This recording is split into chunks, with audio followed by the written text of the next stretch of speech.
Can you describe as to how countries from, say, Sahel or countries in general can integrate climate security into their diplomatic approach? Now, this diplomatic approach doesn't just have to be from the government's perspective, but also public diplomacy.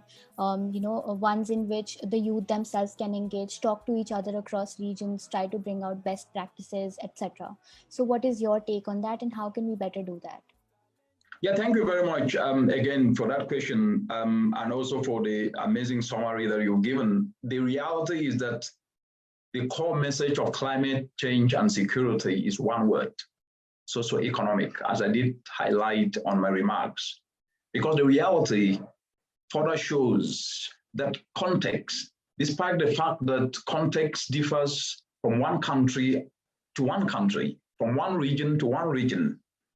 For instance, we have high emitters and low emitters, but should aim to unlock tangible socioeconomic opportunities from climate action. So the point is that climate action as an investment opportunity needs to become the centerpiece of development strategies and diplomatic efforts by all endeavor.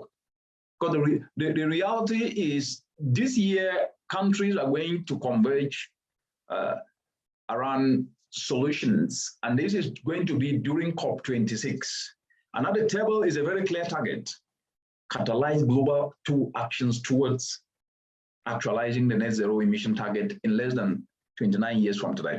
So diplomatic negotiations to actualize this target will be informed by science and contextualized within the framework of unlocking socioeconomics.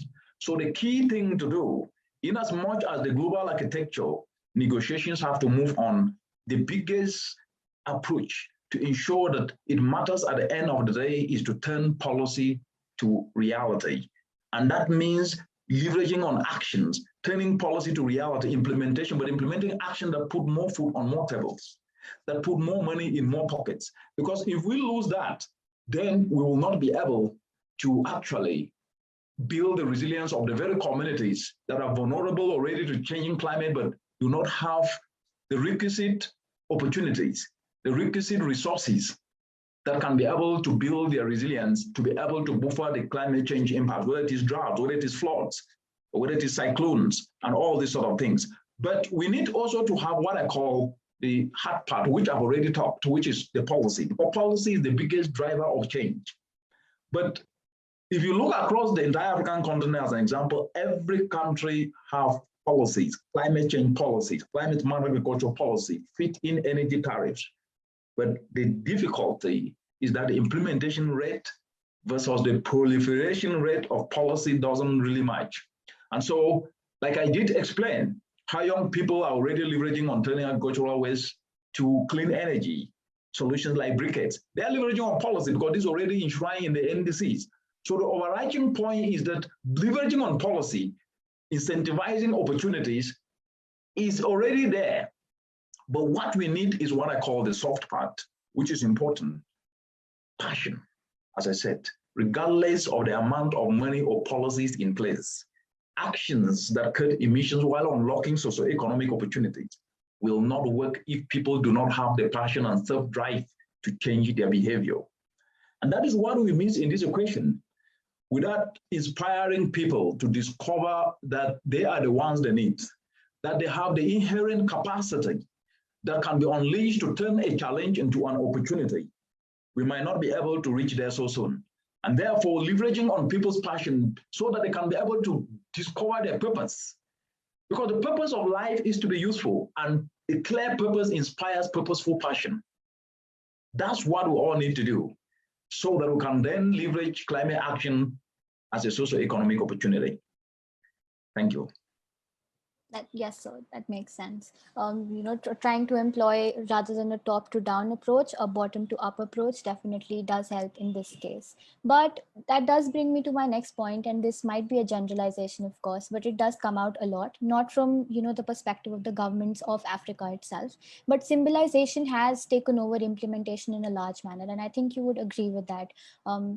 As you mentioned, there's a lack of that soft initiative in people and the governments, and there's just this just trying to symbolize everything that they're doing. So for example, when someone talks about the meetings of COP that have previously taken place, or the initiatives that might have been launched by the developed countries previously, have not really been taken up as well on ground as they were taken up, say, in the media. So what is your take on that? Do you think the contribution of developed countries has in fact impacted Sahel in a very good manner, or are there any negative impacts of the same?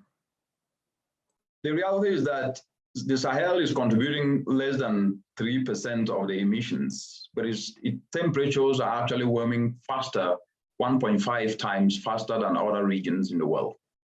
But it's also a region that is faced with adversity of droughts, of food insecurity, of youth unemployment, of poverty.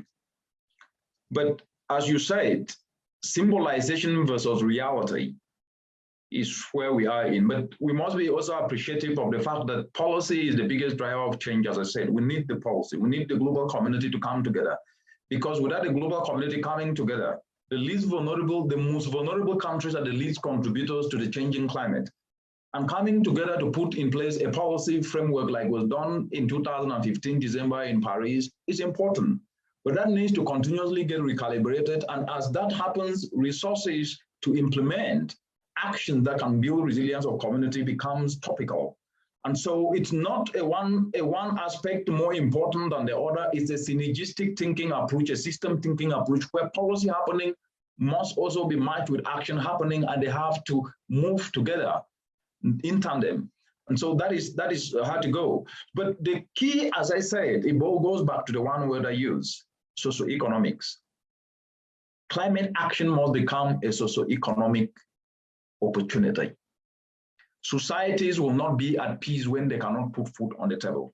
But the changing climate presents one of the most opportunities to be seized because we can move from emitting sources, using diesel, to using clean solutions of solar power, of solar electric cars, that we can be able to move from cutting down trees to produce charcoal, but to engage and inspire you to take simple climate action solutions of turning agricultural waste to briquettes.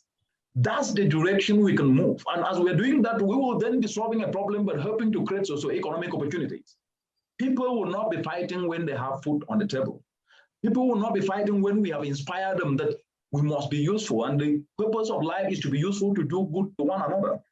That's the soft aspect that seems to be missing in all this equation.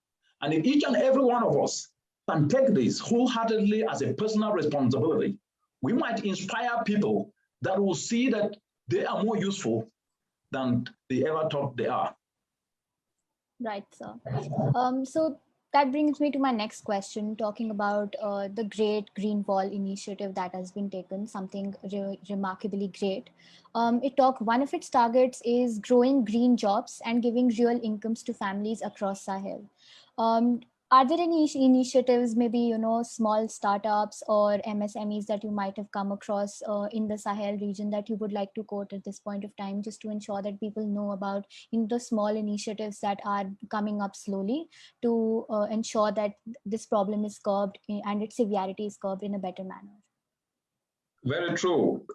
From Nigeria to Niger to Senegal, and many countries across the continent, as I did say, young people are being inspired. Because what is the underlying point here? A lot of people do not know that there are opportunities in challenges.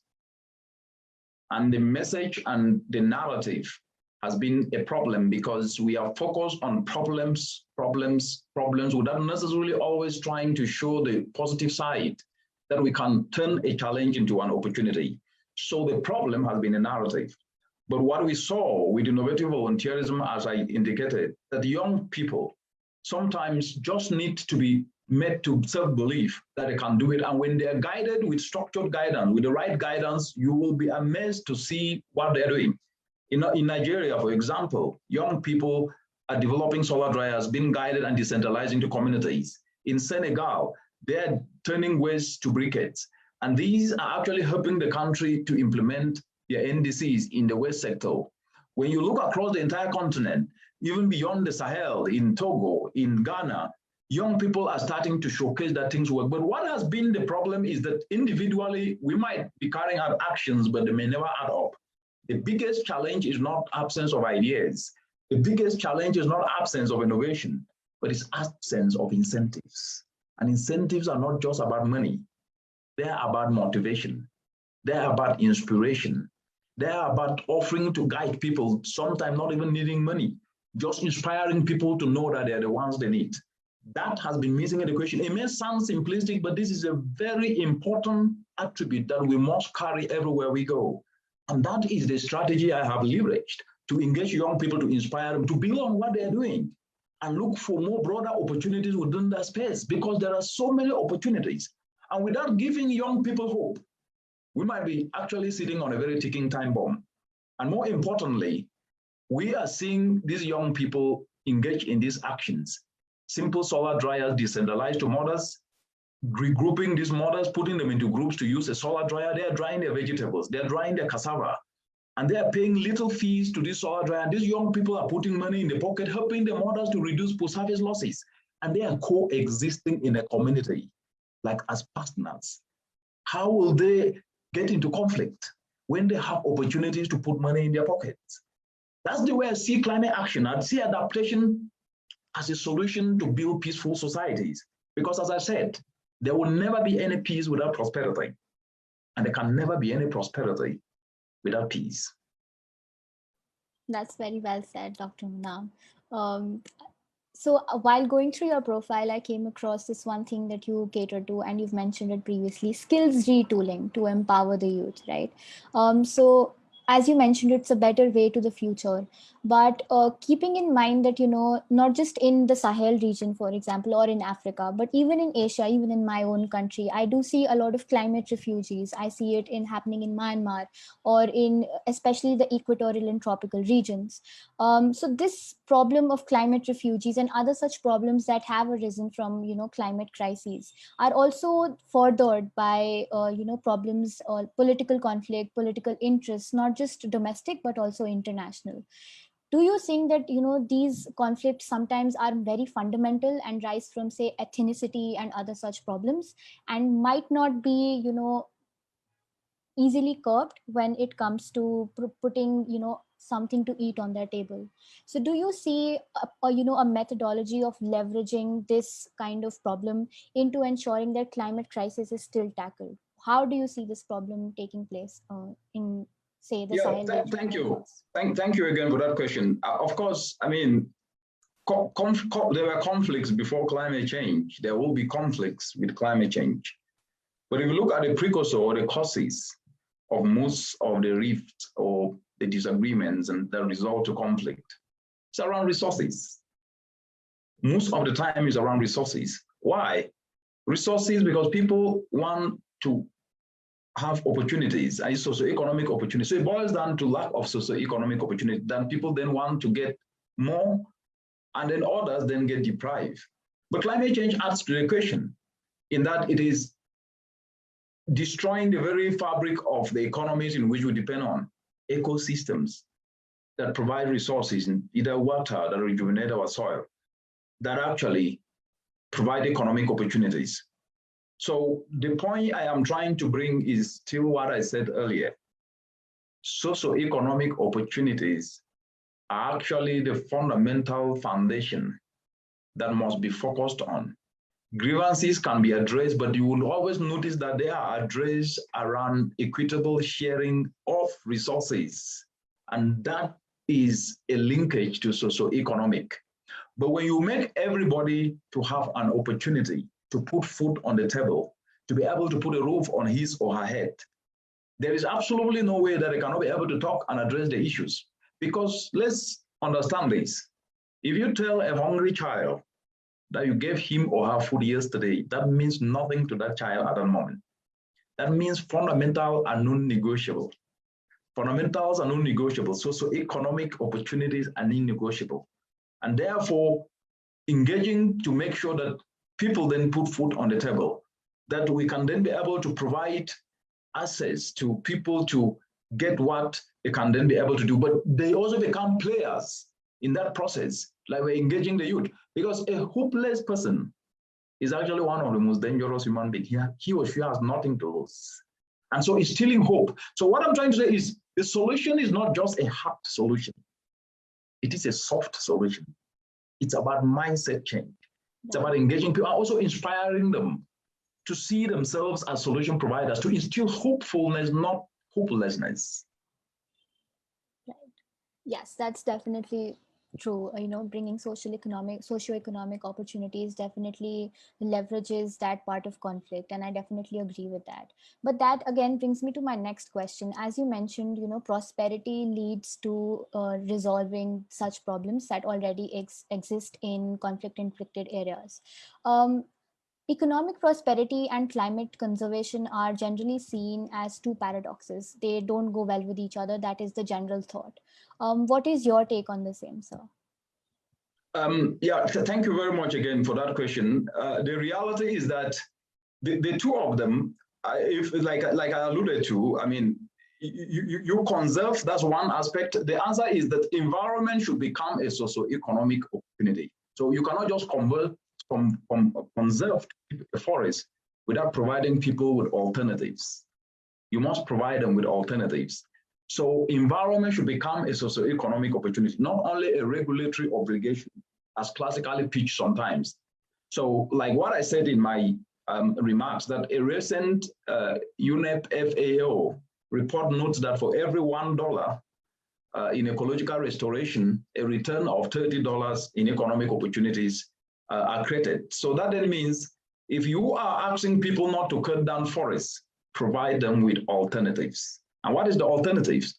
Turning agricultural waste to replace charcoal. They'll put money in their pocket, they will not go to that forest. If you are asking people to then put the forest without providing alternatives to put money in the pocket, they will get into destroying that forest. Conflict will start if the forest is owned by different people and all that sort of stuff. So environment must become a socio-economic opportunity, which is, for example, how can I be able to devise solutions that can then put more money in more pockets? How can I ensure that even if you produce using nature-based solutions, I have a bumper harvest and it gets wasted because you do not have a tool to dry? How can you engage people so that they can have a solar dryer so that when they dry, they can sell for higher money? If you have young people, regardless of the level of education, who don't have jobs, how can we train them and engage them so that at least they can start to turn agricultural waste into biofertilizer, which can then be sold to communities to apply as fertilizer that will nourish the soil? The opportunities are immense. Conservation as a standalone is a misnomer. Right, that's very true. Another question that popped up when we were taking registrations for the talk, sir, was there's an exponential increase in population, not just in some regions, but almost all across the world, especially in rural areas which face a higher impact of climate crisis. How do you see this impact of rising population on climate crisis at the moment? Well, the issue is not the number of people per se, but what I call the quality of people. It's not about rising population that is the issue, it's the quality of people. Because we know that human capital, the totality of the skills of people, the talents, the energy, the aptitudes that people possess are up to 4 times more than the value of produced capital. That is produced capital or built capital, that is, I'm talking here compared to roads, industries, all this, and up to 15 times the value of natural capital. What does that mean? If we can tap into people's talents through what I call skills retooling, helping people to discover their gifts, their inner talents, and helping them to turn that talent into a skill that can help them to market it, to exchange it for money, everybody will become rich. That is why I explained that through the mindset change tool of innovative volunteerism, it's actually to engage everybody, willing people, ensuring that they can tap into their own passions and turn those passions into profit, to drive opportunities. So the answer is, what we need is to unlock human capital, but unlock human capital so that they can also become selfless to devise solutions to touch others' lives in community. Because selflessness, where willing people can retool their skills, driven by the desire to develop solutions to touch many lives and not only benefiting themselves, is important. So again, it's not the population that matters, it's the quality of people. Yes, that's definitely true. Trying to ensure that, they're able to leverage their innovation and create, innovative funnel management within their communities is very important. And that makes community participation, again, very important in an intensely qualitatively better manner. That brings me to my next question, sir, and that is, the whole world has been impacted by COVID-19 and the pandemic and its pestilence. How do you think COVID-19 has barricaded the efforts that were already going on towards, bettering the situation insofar as the climate crisis is concerned? Yes, the reality is that report after report has shown that climate change is not stopped for COVID-19. It did not stop. The UNEP Emissions Gap Report 2020, United in Science Report 2020, they all alluded to the fact that climate change did not stop for COVID-19. But the unfortunate thing is that climate change have got COVID-19 has got a vaccine, but climate change do not have a vaccine. What does that tell us? If you look at what has happened around the world, people were plunged into economic difficulties. They lose their jobs. But what if they were having alternatives of different enterprises, solutions that they have developed, that they can be able to put food on the table, that build their resilience? If they were leveraging and depending on nutritious food, it boosts their immunity. What is the point? We must leverage climate action solutions to build the resilience of communities, because it then helps them to overcome pandemics and emergencies like COVID-19, because that's not the only emergency that will come. There will be climate emergencies that will force people to move to sanctuaries and places not their own. They will need food. There will be emergencies like floods and droughts that will plunge people to suffering by enduring crop failure or their livestock dying as a result of heat. Those things are there. So my point is, with COVID-19, what it taught the world is that business as usual cannot continue. But what we need is to build back better and different. And what does that mean? To leverage the opportunities, the resources that are actually building back to create jobs, but create clean energy jobs, that create climate resilient jobs, so that at least we're addressing climate change and also building socioeconomic opportunities. And the UNEP Emissions Gap Report actually showed, if all the bailout rescue packages were invested on climate action solutions, on low emission development solutions, emissions will be reduced by 25%, and that will bring the world down to be closer to 2 degrees in the next 5 years. That is the direction to go. But building back different is also about mindset change, to inspiring young people to build their own enterprises, to become the solution providers, and to know that they are the ones they need. Yes, that definitely makes sense. Rebuilding in a resilient manner is what we need at this point of time. Talking about my own country here, I'm from India. So the kind of efforts that the government has started putting in the past 2-3 years, be it in terms of the International Solar Alliance, or recently when the Climate Adaptation Summit was held, a lot of other promises were made, and definitely they're being worked upon. So what I do see now is, when I read in the newspapers, I'm not sure how true that is, what they say. There has been a setback to the efforts that were being made already on climate change, be it from the part of the government or from the part of the public. But definitely, as you mentioned, resilience is what we need, and that kind of structuring is required. And this brings me to my second last question. I think something very important across the world. This is from a viewer. Do you think the contemporary economic structure needs to be built in such a way that incentivizes environmental conservation? And are there some examples that they give are carbon credits, cap and trade policies, green architecture certification? So how implementable and useful do you think these ventures are? And is there any other way that you would like to put forth? Yeah, the reality is that global mechanisms do exist. But the bigger question is that, how do we then leverage on those mechanisms to ensure that at least the lives of the informal sector, who constitute the bulk of Africa, and I believe also in India, can be touched? So what matters at the end of the day, as I always say, is Can it put food on the table of a mother in a village? Can it help inspire a youth to usher his or herself to action? Of course, we have carbon trading.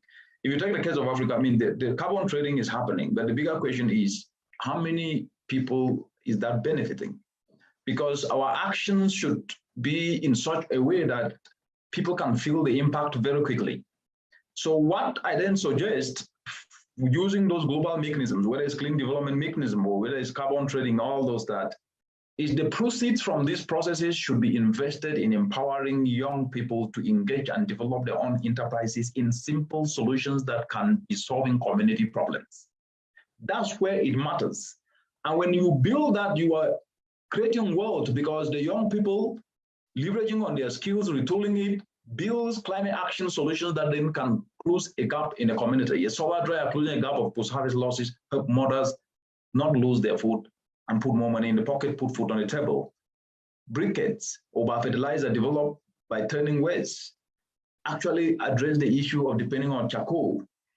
That puts money in the pockets of the youth, but it addresses indoor pollution. And also because it's cheaper, it also puts money on the mothers that are buying that.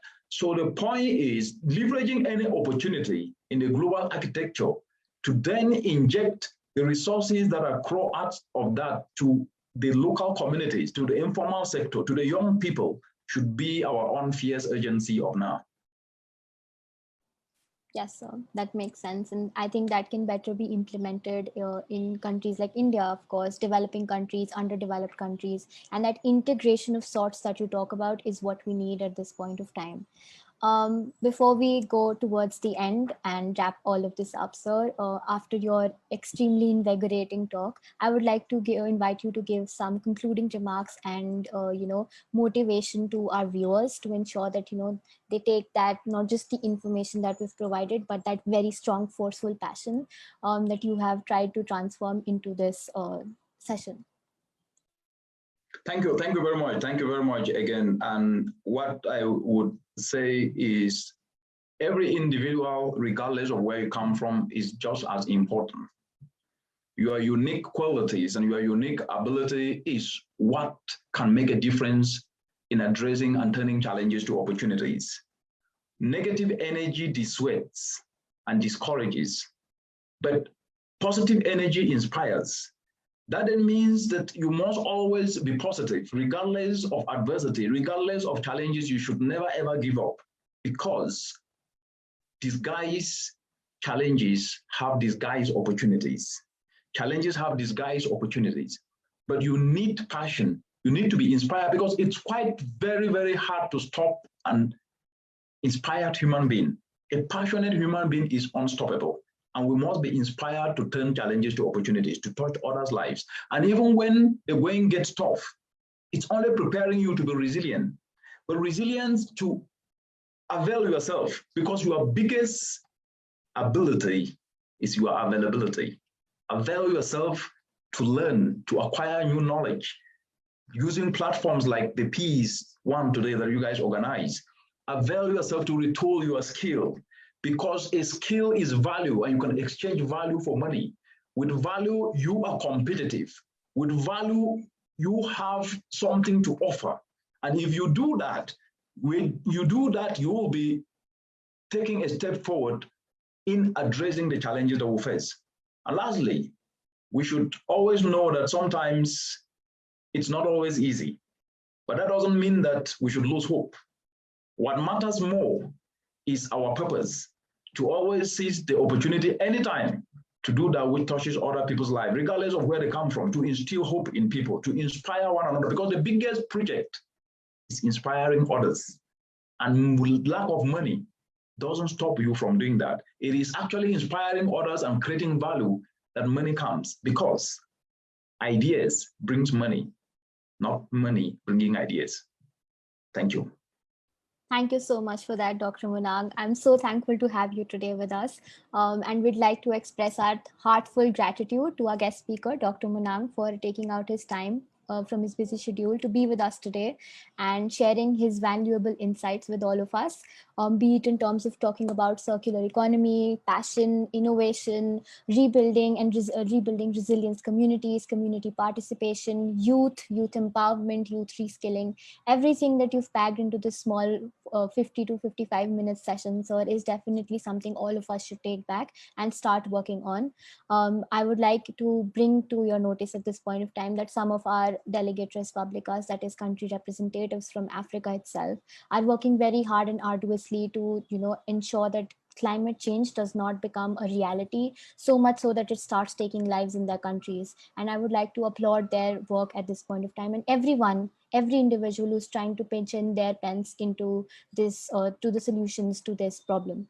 We request all of you to check out our social media handles and definitely check out what the United Nations at this point is doing and what Dr. Munang is up to.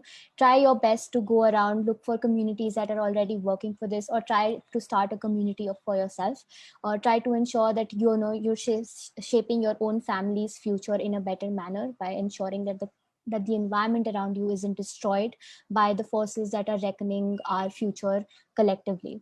Thank you again, everyone, for tuning in today, for making Peace Access webinar a success. And I wish you all a great, happy day or night, whatever it is at your end. Thank you so much. To fellow man, and to punish those who that bury their talent. This is innovative volunteerism. It is for you to make a difference.